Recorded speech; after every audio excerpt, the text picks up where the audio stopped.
আজকের সবচেয়ে বড় খবর, শুভেন্দু অধিকারীর আত্মসহায়ক চন্দ্রনাথ রথ খুনকাণ্ডে অবশেষে বড় সাফল্য পেল তদন্তকারী দল।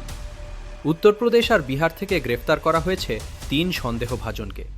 আর সবচেয়ে চাঞ্চল্যকর বিষয়, ধৃতদের মধ্যে রয়েছে একজন পেশাদার শুটারও।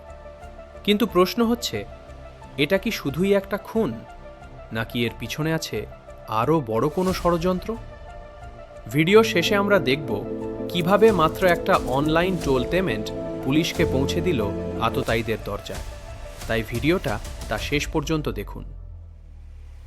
গত ৬ মে রাত, মধ্যমগ্রাম।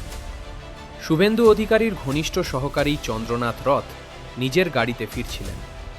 হঠাৎই সামনে এসে দাঁড়ায় আরেকটি ৪ চাকা গাড়ি। গাড়ি থামতেই দুদিক থেকে বাইকে চেপে আসে দুষ্কৃতীরা। তারপর একের পর এক গুলি। টার্গেট ছিল একটাই, চন্দ্রনাথ রথ।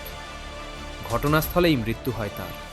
আর চালক, তিনি এখনও হাসপাতালে মৃত্যুর সঙ্গে লড়ছেন। এই ঘটনার পর থেকেই রাজ্য রাজনীতিতে শুরু হয় তীব্র চাঞ্চল্য। কারণ চন্দ্রনাথ শুধুই একজন সহকারী ছিলেন না, তিনি ছিলেন শুভেন্দু অধিকারীর অত্যন্ত ঘনিষ্ঠ মানুষ। আর সেই কারণেই এই খুনের পিছনে রাজনৈতিক যোগ আছে কিনা সেটাও খতিয়ে দেখতে শুরু করে তদন্তকারীরা। তারপর গঠন করা হয় বিশেষ তদন্তকারী দল, এসআইটি।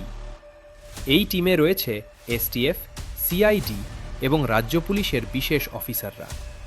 তদন্ত এগোতে শুরু করে একেবারে সিনেমার মতো। প্রথমে উদ্ধার হয় খুনে ব্যবহৃত গাড়ি, কিন্তু সেখানে বড় চমক, গাড়ির নম্বর প্লেট ছিল ভুয়ো। এরপর উদ্ধার হয় 2 আততায়ীর বাইক, সেখানেও একই ঘটনা, ভুয়ো নম্বর প্লেট। অর্থাৎ পুরো অপারেশনটা অনেক আগেই প্ল্যান করা হয়েছিল।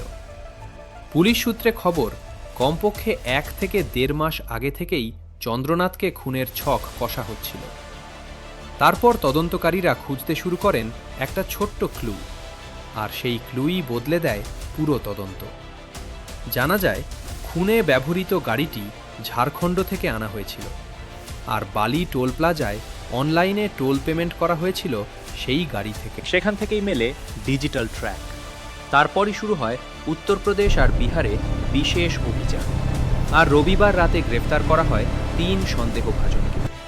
ধৃতদের নাম ময়ঙ্করাজ মিশ্র, ভিকি মৌর্য এবং রাজ সিংহ।